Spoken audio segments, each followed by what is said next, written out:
Guys welcome back to my to videos. तो इस video में दोस्तों डिस्कस करने वाले हैं यहाँ पर कुछ इंपॉर्टेंट कंपनीज को और उनसे रिलेटेड कुछ इंपॉर्टेंट अपडेट्स हैं जिसकी बात करेंगे इस वीडियो में। तो चलिए दोस्तों वीडियो की शुरुआत करते हैं। सबसे पहली कंपनी की बात करते हैं। पहली कंपनी का नाम है टाटा मोटर्स लिमिटेड। दोस्तों आज के दिन टाटा मोटर्स आपको काफ़ी ज़्यादा फोकस में देखने को मिल रही थी। फोकस में रहने का सबसे बड़ा रीज़न है कंपनी की परफॉर्मेंस, और परफॉर्मेंस के पीछे का सबसे बड़ा रीज़न है कंपनी से रिलेटेड कुछ इंपॉर्टेंट अपडेट्स। तो चलिए एक एक करके सभी इंपॉर्टेंट अपडेट्स को हम लोग डिटेल में समझ लेते हैं। तो देखो दोस्तों, फिलहाल टाटा मोटर्स आज के दिन फोकस में इसलिए है क्योंकि कंपनी ने जो डिमर्जर करने का फैसला किया था अपने कमर्शियल व्हीकल्स वाले बिजनेस को, उसका आज इफेक्टिव डेट है। और फिलहाल कंपनी ने ये जो डिमर्जर है उसका रिकॉर्ड डेट भी अनाउंस कर दिया है। तो बोल सकते हैं इस रीज़न से भी टाटा मोटर्स आज के दिन आपको फोकस में देखने को मिल रही थी। अब इस चीज़ों को और भी थोड़ा सा डिटेल में हम लोग समझेंगे, बट उससे पहले अगर आपने अभी तक चैनल को सब्सक्राइब नहीं किया है तो चैनल को सब्सक्राइब करके बेल आइकन को प्रेस कर लो और सेबी रजिस्टर्ड टेलीग्राम चैनल को ज्वाइन कर लो, जिसका लिंक आपको डिस्क्रिप्शन में दिख जाएगा। काफ़ी सारे न्यूज़ एंड अपडेट्स आपको रेगुलर बेसिस पे वहाँ पर भी मिलता है। तो चलिए अब बात करते हैं टाटा मोटर्स के बारे में। तो देखो दोस्तों, फिलहाल कंपनी ने अपडेट कर दिया है कि ये जो डिमर्जर का रिकॉर्ड डेट रहने वाला है वो रहेगा ट्यूसडे 14 अक्टूबर को। यानी कि बोल सकते हैं कि 14 अक्टूबर से पहले जो भी कंपनी के शेयर होल्डर रहेंगे या जिनके भी डिमेट अकाउंट में कंपनी का शेयर रहेगा 14 अक्टूबर से पहले तक, वो कंपनी में पूरी तरह से एलिजिबल हो जाएंगे डिमर्जर एंटिटी के एक्स्ट्रा शेयर्स लेने के लिए। अब डिमर्जर एंटिटी होने कौन वाली है? तो डिमर्जर एंटिटी रहने वाली है टाटा मोटर्स कमर्शियल व्हीकल्स। यानी कि अगर आप टाटा मोटर्स के करेंटली एक शेयर को ओन करते हैं तो बदले में टाटा मोटर्स कमर्शियल व्हीकल्स का एक शेयर आपको एक्स्ट्रा मिलेगा। बट सबसे इंपॉर्टेंट सवाल दोस्तों ये है कि टाटा मोटर्स के जो पैसेंजर व्हीकल्स वाले बिजनेस हैं और कमर्शियल व्हीकल्स वाले बिजनेस हैं उसमें एक वैल्यूएशन डिफरेंस आपको ज़रूर दिखेगा। पैसेंजर व्हीकल्स के पास JLR है जो कंपनी को टोटल रेवेन्यू का 70% से ज़्यादा कंट्रीब्यूट करता है, और कमर्शियल व्हीकल्स के पास ऐसा कुछ नहीं है। जो टाटा मोटर्स का फेस वैल्यू है वही है, उसके अलावा और कुछ नहीं है। बट आगे चलकर बोल सकते हैं इस चीज़ों को थोड़ा बैलेंस करने के लिए टाटा मोटर्स ने एक बड़े एक्विजिशन से रिलेटेड अपडेट हमें दी थी, और वो था इवेको नाम की जो कंपनी थी, इटालियन बेस्ड कंपनी, उसको एक्वायर करने से रिलेटेड कंपनी ने इन्फॉर्मेशन हमें दी थी। इसमें जो कंपनी इन्वेस्टमेंट करने वाली है उतना इन्वेस्टमेंट तो JLR में भी इसने नहीं किया था जब 2008 में इसने JLR को एक्वायर किया था। बट बोल सकता है जितना इन्वेस्टमेंट JLR को एक्वायर करने में उस टाइम किया था उसका करंट वैल्यू देखोगे तो आज के टाइम पे इससे ज़्यादा ही नंबर निकलेगा। बट अभी तक जितना बड़ा इन्वेस्टमेंट टाटा मोटर्स की हिस्ट्री में हुआ है JLR में, उससे बड़ा इन्वेस्टमेंट हमें इवेको में देखने को मिल रहा है। तो बोल सकते हैं कि पैसेंजर व्हीकल्स को JLR और कमर्शियल व्हीकल्स को इवेको देने का कंपनी ने जो फैसला किया है उससे वैल्यूएशन जो है वो थोड़ी सी बैलेंस हो गई है दोनों एंटिटी का। यानी कि इन्वेस्टर की जो इंटरेस्ट होगी वो सिर्फ पैसेंजर व्हीकल वाले बिजनेस पे नहीं होगी, कमर्शियल व्हीकल्स वाले बिजनेस पे भी होगी, और इस चीज़ को टाटा मोटर्स ने काफ़ी अच्छी तरह से समझा है। अब दोस्तों वीडियो में आगे बढ़ने से पहले बात कर लेते हैं सेबी रजिस्टर्ड टेलीग्राम चैनल के बारे में, जिसको चाहो तो आप ज्वाइन कर सकते हो। अब ज्वाइन करने का सबसे बड़ा बेनिफिट क्या है वो मैं आपको समझा देता हूँ। देखो, मार्केट से रिलेटेड जो इंपॉर्टेंट एनालिसिस होते हैं वो आपको यहाँ पर देखने को मिलता है, वो भी बिल्कुल फ्री ऑफ कॉस्ट। उसके अलावा काफ़ी सारी कंपनी के चार्ट्स आपको देखने को मिलते हैं रेगुलर बेसिस पे, जो कि यूट्यूब पे तो अब आपको देखने को मिलेगा नहीं। तो वो सारी चीज़ें आपको टेलीग्राम में ही अपडेटेड देखने को मिल जाती हैं।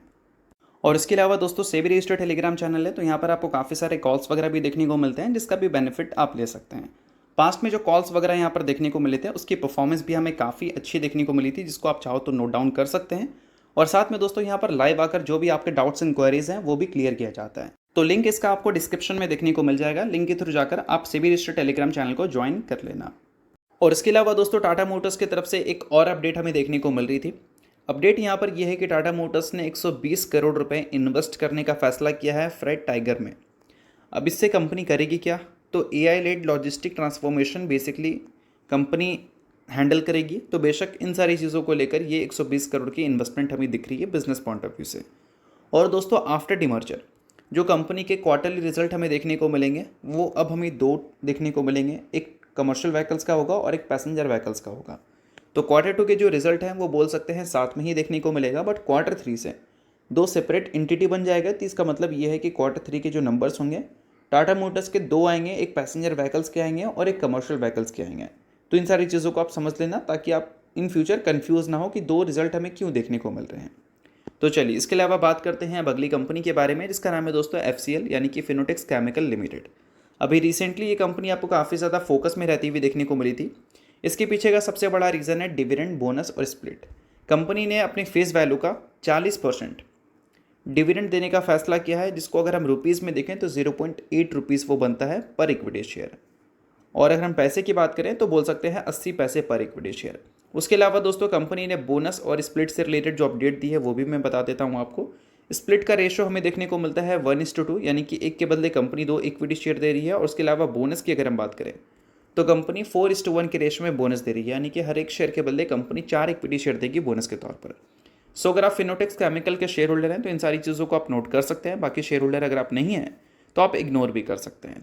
तो चलिए दोस्तों बात करते हैं अब अगली कंपनी के बारे में। सो अगली कंपनी का नाम है इरेडा, यानी कि Indian renewable energy development agency limited. So दोस्तों आज के दिन इरेडा आपको काफ़ी ज़्यादा फोकस में देखने को मिल रही थी। फोकस में रहने का सबसे बड़ा रीज़न है इरेडा से रिलेटेड कुछ इंपॉर्टेंट बिजनेस का अपडेट आना। कल के दिन कंपनी ने अपने Q2 के बिजनेस अपडेट को शो किया था, जहां पर कंपनी ने जो डेटा रिप्रेजेंट किया उससे तो हमें यही लगता है कि आने वाले Q2 के जो अर्निंग्स हैं वो हमें अच्छे देखने को मिल सकते हैं। Q1 के जो बिजनेस अपडेट्स थे उसके भी डेटा हमें काफ़ी ज़्यादा इंप्रेसिव देखने को मिला था, बट Q1 के अर्निंग्स कुछ खास हमें देखने को मिल ही नहीं थे। रेवेन्यू तो फिर भी चलो 28-29% से ग्रो करता हुआ नजर आया था, बट जब हम बात करते हैं नेट प्रॉफिट की तो वहाँ पर 50% से ज़्यादा की ड्रॉप हमें Q1Q बेसिस पे देखने को मिला था। अब इसके पीछे का सबसे बड़ा रीज़न था गेंसोल इंजीनियरिंग का, बोल सकते हैं दिवालिया घोषित करना, जहाँ पर अच्छा खासा अमाउंट इरेडा का गया था और इससे कंपनी के जो एसेट क्वालिटीज़ हैं वो भी डिप्रिशिएट की थी और कंपनी के जो एनपीएस हैं वो इंक्रीज़ की थी। तो इसका इम्पैक्ट हमें Q1 में ही दिखा था, बट हम उम्मीद करेंगे कि Q2 में इसका कोई भी इम्पैक्ट हमें देखने को ना मिले और Q2 में जो कंपनी बिजनेस अपडेट के जरिए चीज़ें हमें दिखा रही है वैसे ही कंपनी के रिजल्ट भी हमें देखने को मिले। तो चलिए बिजनेस अपडेट को देखते हैं। तो फिलहाल कंपनी का जो लोन बुक है वो 85,000 करोड़ तक जा चुका है। लोन डिस्बर्समेंट की अगर हम बात करें तो ईयर ऑन ईयर बेसिस पे 54% की ग्रोथ हमें वहाँ पर विटनेस करने को मिल रही है। उसके अलावा दोस्तों कंपनी ने इस Q2 में कितने लोन सैंक्शंस किया है उसका अगर डेटा देखोगे तो ईयर ऑन ईयर बेसिस पे 86% की ग्रोथ हमें देखने को मिल रही है। और इसके अलावा और भी डेटा आपको देखने को मिलेगा जो कि आप नोट कर सकते हो। लाइक यहाँ पर हमने बात किया लोन बुक का, लोन डिस्बर्समेंट का। उसके अलावा हम बात कर लेते हैं कि Q2 में कंपनी ने कितने MOUs किए हैं। तो देखो सेंटर के साथ कंपनी ने बोल सकते हैं एक MOU साइन किया था, जिसके बदले कंपनी टारगेट कर रही है लगभग 8,200 करोड़ का रेवेन्यू 2026 के फाइनेंशियल ईयर में। और पिछले साल की बात करें तो कंपनी 6,743 करोड़ का टारगेट कर रही थी। इस बार वो नंबर इंक्रीज हुआ है और अभी के टाइम पे जो न्यू टारगेट कंपनी अपने टॉप लाइन में विटनेस कर रही है, या फिर बोल सकते हैं according to current scenarios, company 22% की ग्रोथ उम्मीद कर रही है अपने टॉप लाइन या फिर बोल सकते हैं अपने रेवेन्यू में। तो इन सारी चीज़ों को आप नोट कर सकते हैं अगर आप इरेडा के शेयर होल्डर हैं। बाकी इसके अलावा अगर हम बात करें अगली कंपनी के बारे में तो उसका नाम है दोस्तों KPIT टेक्नोलॉजीज लिमिटेड। बट इसको डिस्कस करने से पहले दोस्तों अगर आपने अभी तक टेलीग्राम चैनल को ज्वाइन नहीं किया है तो उसको जाकर आप ज्वाइन कर लो। सेबी रजिस्टर्ड टेलीग्राम चैनल है, तो इसका लिंक आपको डिस्क्रिप्शन में दिख जाएगा। ज्वाइन करने का सबसे बड़ा बेनिफिट ये है कि काफ़ी सारी कंपनी से related news and updates, market से रिलेटेड अपडेट्स, उसके अलावा मार्केट के ट्रेंड्स, ये सारी चीज़ें आपको देखने को मिलती है। और सेबी रजिस्टर्ड टेलीग्राम चैनल है तो उनके कॉल्स भी आपको दिखते हैं, जिसको भी चाहो तो आप देख सकते हो। तो वो सारी चीज़ें आपको टेलीग्राम पे मिल जाएंगी। ज्वाइन करना बिल्कुल फ्री ऑफ कॉस्ट है, लिंक आपको डिस्क्रिप्शन में दिख जाएगा, लिंक के थ्रू जाकर ज्वाइन कर सकते हो आप। सो दोस्तों बात करते हैं KPIT टेक्नोलॉजीज़ के बारे में।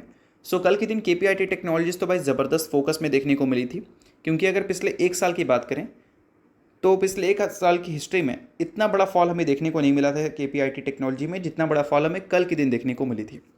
अब इस फॉल के बाद एक एक्सपेक्टेशन था कि 1 अक्टूबर यानी कि आज के दिन कंपनी में कुछ रिबाउंड देखने को मिलेगी, यानी कि थोड़ी सी रिवर्सल, और वो आज के दिन हमें विटनेस करने को मिला भी। तो ये सारी चीज़ें तो चलो मार्केट का पार्ट है, बट इंपॉर्टेंट बात यहाँ पर यह है कि कल के दिन कंपनी में जो गिरावट हुई थी लगभग 8% का, वो गिरावट हमें किस लिए देखने को मिला था, तो गिरावट के रीज़न की अगर हम बात करें तो कोई प्रॉपर रीज़न अपडेट हुआ नहीं है। CNBC TV 18 के साथ कंपनी की जो MD और CEO हैं किशोर पाटिल, उनके एक इंटरेक्शन हमें देखने को मिला था, जिसके बाद उन्होंने बताया कि वो खुद नहीं जानते हैं कि गिरावट का क्या रीज़न है, बट फिर भी उन्होंने हाईलाइट कर दिया था कि कोई इंडिविजुअल इन्वेस्टर होगा जिसने कंपनी के स्टेक्स बेचे होंगे, तो इस वजह से कंपनी में गिरावट हुई होगी। बट अगर डिटेल्स की बात करें तो उनके पास भी डिटेल्स थी नहीं। और दोस्तों साथ में पाटिल ने ये भी मेंशन किया है कि इस Q2 के एंड में एक्सपेक्टेशन जो है इन्वेस्टर्स की, कंपनी गाइडेंस देगी, बट कंपनी के मैनेजमेंट ने ये बताया है कि हो सकता है कि आपको गाइडेंस मिले और हो सकता है कि गाइडेंस ना भी मिले, बट ये कंपनी ज़रूर उम्मीद करके चल रही है कि थर्ड क्वार्टर से यानी कि Q3 से कंपनी के ग्रोथ रिटर्न करते हुए नजर आएंगे। और दोस्तों यहाँ पर कोई भी कमेंट्री यहाँ पर नहीं किया है इन्होंने जियो पार्टी के लास्ट डील से रिलेटेड। तो इन सारी चीज़ों को आप नोट कर सकते हो। अब देखो दोस्तों, इतनी बड़ी कन्फ्यूज़न यहाँ पर KPIT टेक्नोलॉजी में जो क्रिएट हो रही है गाइडेंस से रिलेटेड, ग्रोथ से रिलेटेड, वो इसलिए हो रहा है क्योंकि ग्लोबल अनसर्टिनिटीज़ हैं। और KPIT टेक्नोलॉजी वो कंपनी में से एक है जिसके क्वार्टरली रिजल्ट में जो रेवेन्यू रिपोर्ट होता है वह every quarter year on year basis पर 40% की ग्रोथ हम देखते थे। बट पिछले कुछ टाइम में अगर वो ग्रोथ देखोगे तो गायब सी हो गई है।